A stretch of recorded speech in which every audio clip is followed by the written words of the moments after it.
मी माझ्या मुलखात नांदतो ऐश्वर्याचा राजा, इथला रानो माळ भरतील चैतन्याच्या बागा. असा असेल किंवा या शेतीने असा लावला दळा की सुखदुःखांशी परस्परांना हसलो रडलो. हे फक्त गाण्यातच नाही तर प्रत्यक्ष कृतीतही अनुभवता येतं.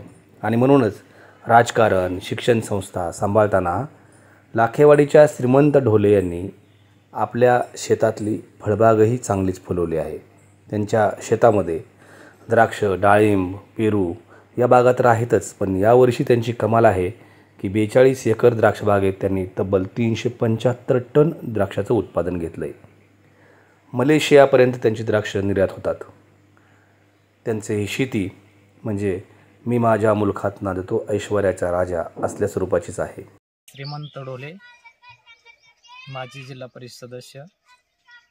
माझ्या शेतीमध्ये सध्या 42 एकर नानासाहेब पर्पल जम्बो ही द्राक्षाची जात असून यामध्ये सध्या परदेशामध्ये निर्यात होणारे ही द्राक्षे आहेत. या द्राक्षाचे प्रति एकरी एक्सपोर्टचा क्वालिटीचा माल 8 ते 9 टन घेतला जातो. त्याचबरोबर इतर राहिलेला 2 ते 3 टन हा देशांतर्गत बाजारपेठेमध्ये विकला जातो.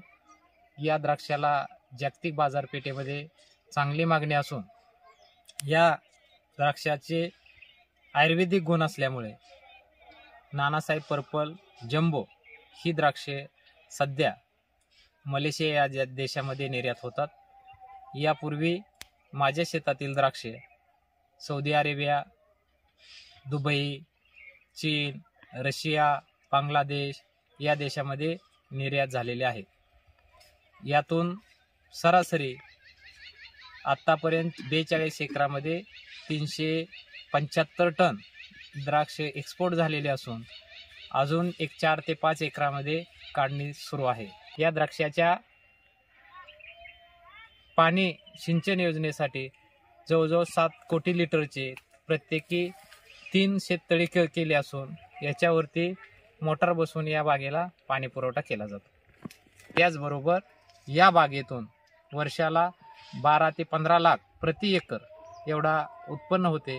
2.5 ते 3 लाख रुपये खर्च होतो आणि बाकीचे पैसे हे याच्यातून तयार होतात. सर्वसाधारण 80 ते 85 एकर जमीन असून यापैकी बाकीचे क्षेत्र हे जनावरांसाठी चारा, ऊस, केळी, डाळिंब यामध्ये केले जाते, पण जास्तीत जास्त क्षेत्र हे द्राक्ष पिकाखाली आहेत. आत्ता जवळजवळ 42 एकर एकूण द्राक्ष आहेत. त्यापैकी 35 एकर द्राक्ष 35 ते 36 एकर द्राक्ष ही कटिंग झालेले आहेत. आत्तापर्यंत दुबई, त्याचबरोबर Saudi Arabia, Malaysia, Singapore, Bangladesh या देशामध्ये निर्यात झालेले आहेत.